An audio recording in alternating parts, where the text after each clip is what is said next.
Hello, Crystal here. It is the 6th of November 2018. It's getting on for 9 o'clock in the morning. I'm at my flat listening to an old CD from KICC Church, Buckmore Park, Maidstone Road, 2013 episodes when my son and myself used to go to KICC Church.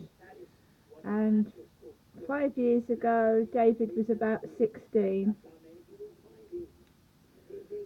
and I was 46, 45. So I was just going through that. This is the view out of my front door.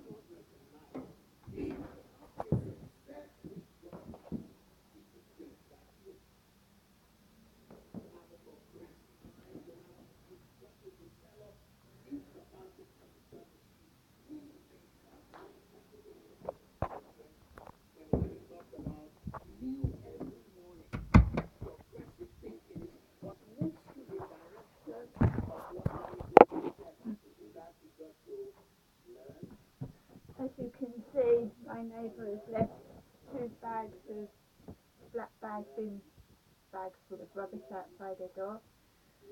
The men that did the lights yesterday have left screws all over the floor and a load of dirt. We're going to go to talk about yesterday, which is the 5th of November.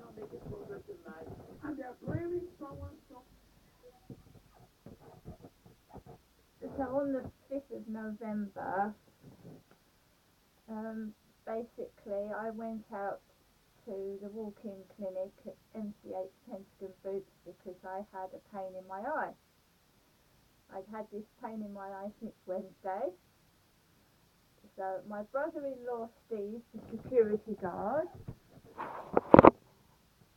opened the front doors at gone 7:30 yesterday morning in the Pentagon. I was about 5th or 6th in the queue.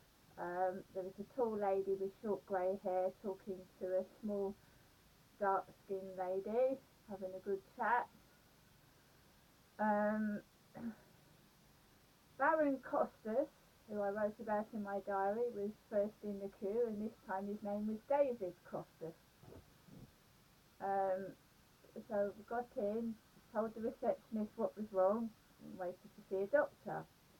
I saw Dr. Heron, a really large, dark-skinned man who prescribed me eye drops, and he prescribed me antibiotics, doxycycline,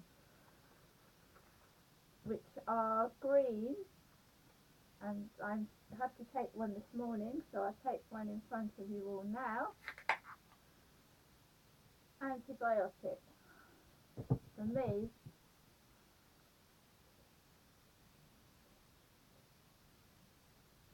I have to take one a day because it's possibly the sinusitis which is aggravating my eye, and it's all since I've had those teeth pulled out.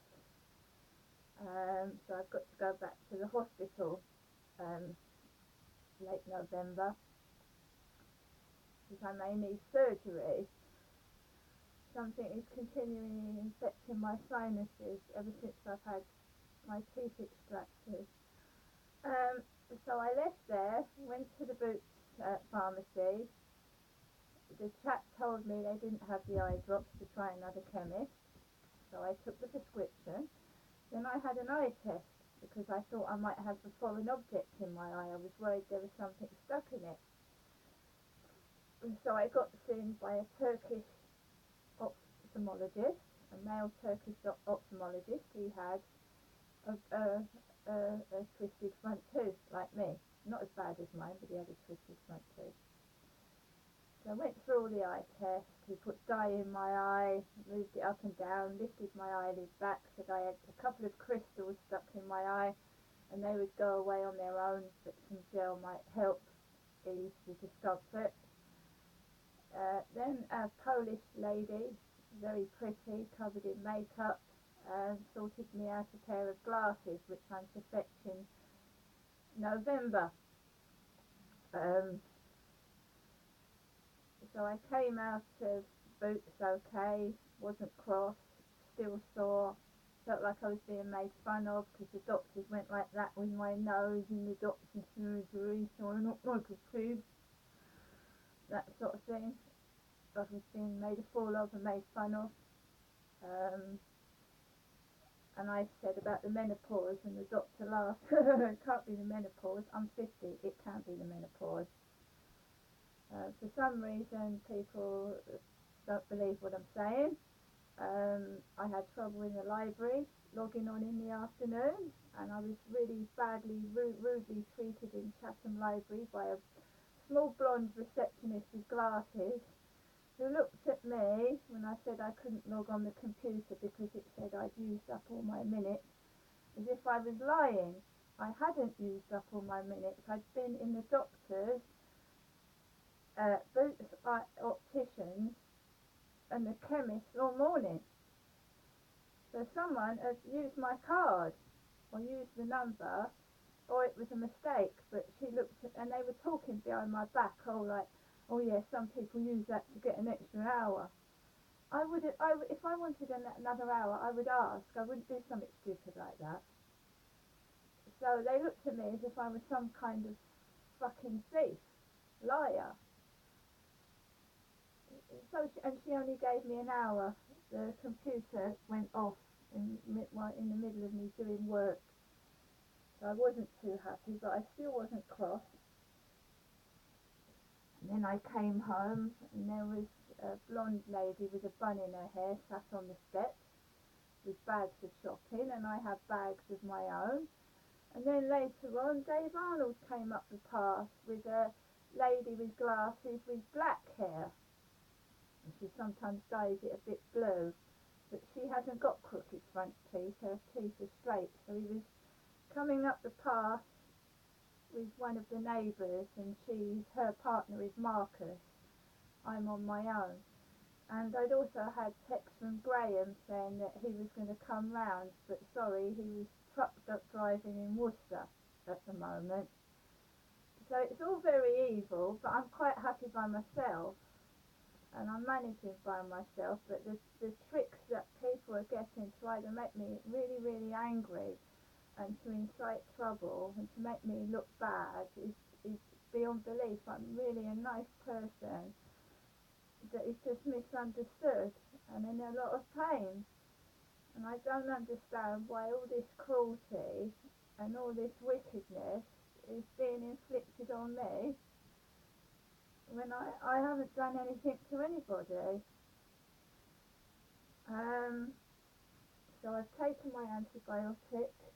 Dr. Razak gave me some eye drops because Dr. Heron, who prescribed me eye drops, they didn't have those eye drops. So I was up and down all day yesterday, on my feet unwell, and I've got these ones, and they're not antihistamine. I don't know what they are. It's got something with Ben in it. Benzalkonium. Because Ben was my mother's mental health nurse. And she asked him not to see her anymore. And she said he took offence by that and was out to get her. So I don't know this Ben, I've never met him. But everybody thinks if they say Ben, it's going to upset me. I've never met the guy, I don't know who the hell he is. My mother told me he came round to Victoria Road, stabbed her in the backside with a mental health injection for 13 years, watched blood piss out of her knickers, and he wore Cuban heels and smoked cigars, and that's all I know. And apparently my dad was there once or something when this Ben Palaram injected my mother in the bottom with a mental health injection. I have never met this Ben. I don't know who the hell he is. So when my poor mum's ranting in the kitchen about Ben this and Ben that, I have no idea. I never met him. Today, I don't know. Well, the one thing I am going to do is have a nice bath, and I did like Dr. Razak's green jumper. It reminded me of my ex's jumper. This one was bright green, Dr. Razak had. Nice bright green jumper.